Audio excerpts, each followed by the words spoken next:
자, 지금 최상목 그리고 한덕수 따지지 않을 수가 없습니다. 이건 지금 국회에서 국조특위가 열렸는데 최상목 권한대행과 김병주 주벌리 김병주 의원 간의 논쟁 한번 들어보실까요?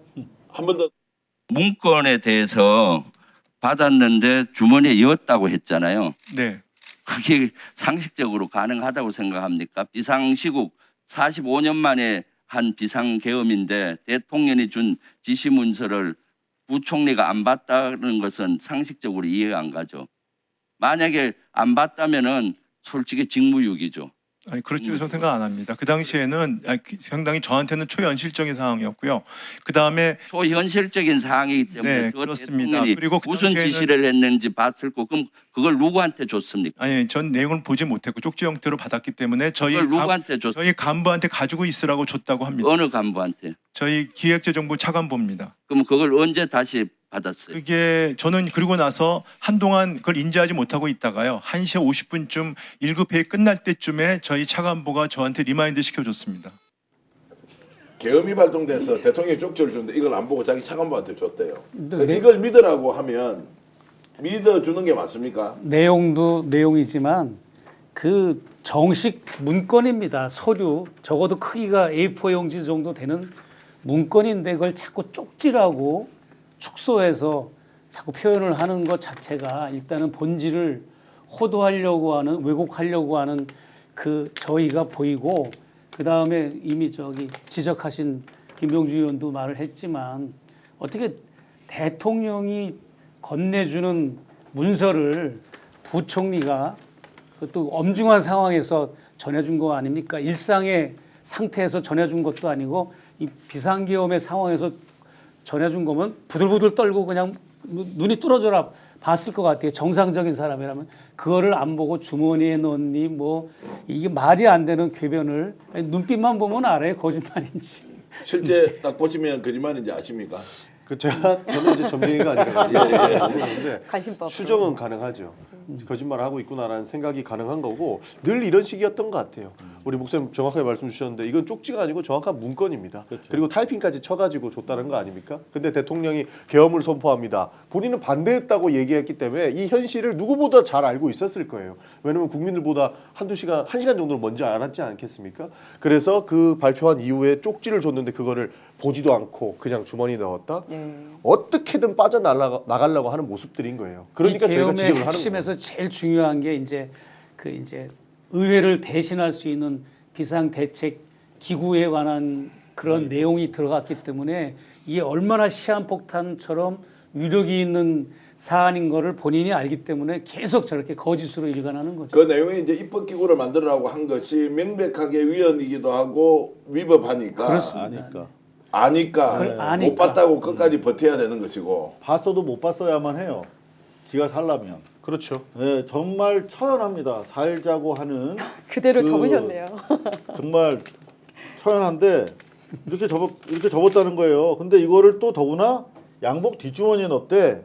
아이고. 제가 여러 차례 시도해봤는데 저는 안 되더라고요. 다쳐서 그런지. 대통령이 준 문건을 그렇게 접어가지고 양복 뒷주머니에 넣을 수 있는 사람이 도대체 몇 명이나 되겠습니까? 그런데 중요한 게 저 처연한 그 생존의 진짜 몸짓이 쪽지로 남았으면 얼마나 좋았겠어요. 근데 최소한 8장이 페이지.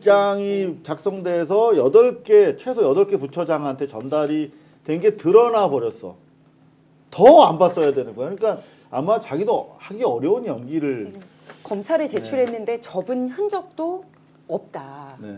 그래서 지금 증언한 것들이 다 거짓이 돼버렸다. 그래서 오늘 밤에 아니, 검찰이 접을지 모른다는 얘기가 있어요. 그래서. 자, 그래서 이걸 이제 스스로 초현실적 상황이어서 네. 이것을 읽어볼 수가 없었고 그냥 차관보라고 이제 오늘 구체적으로는 이제 얘기했더라고요. 하여튼 네.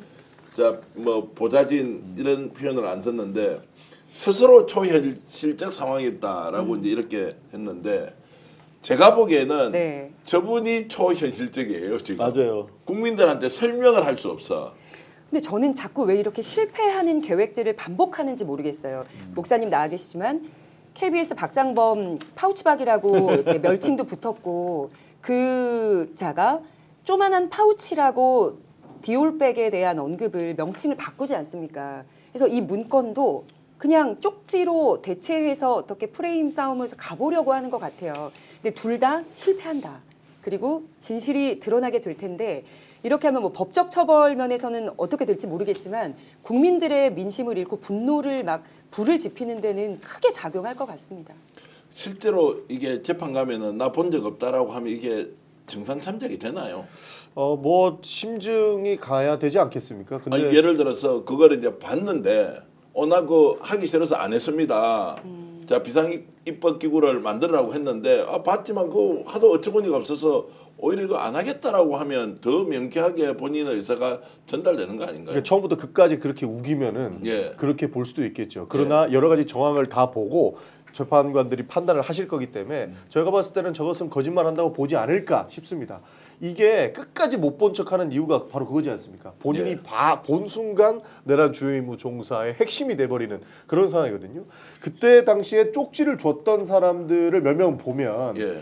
외교부 줬다는 거 아닙니까? 네. 기재부 줬다는 거 아닙니까? 행자부 줬고. 그리고 행자부 줬다는 거예요. 그러니까 줄 사람들만 부른 것 같아요.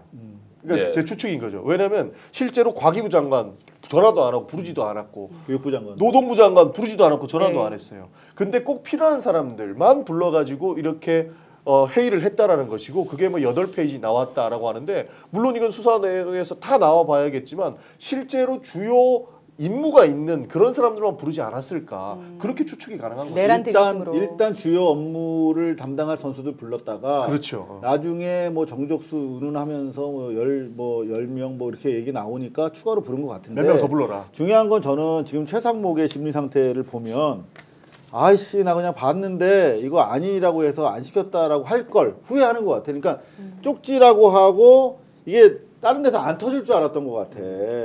근데 이 문건의 존재가 이게 드러나면서 지금 뭐 빼봐 오도 가도 못하는 상황에서 그냥 바보 흉내를 계속 유지할 수밖에 없는. 자, 그런